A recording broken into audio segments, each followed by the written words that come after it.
the season to make cookies. Fa la la la la la la la la. I am caroling and I am baking.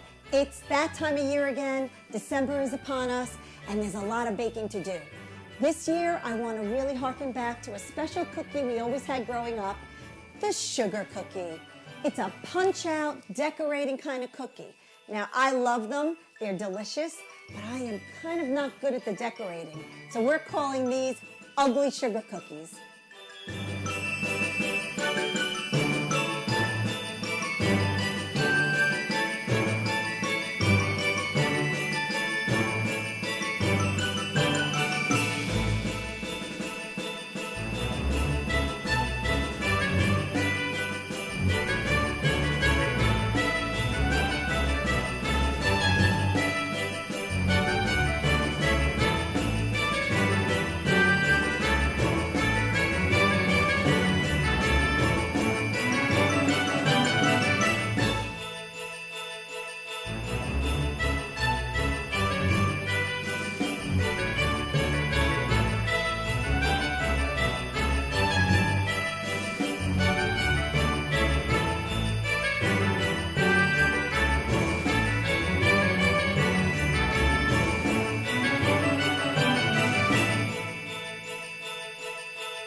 These are ugly sugar cookies, but there is nothing ugly about the taste.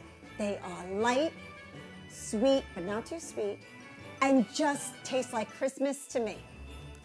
This simple, delicious recipe will make you the star of your holidays. Kitchenette, a little kitchen with a lot of flavor.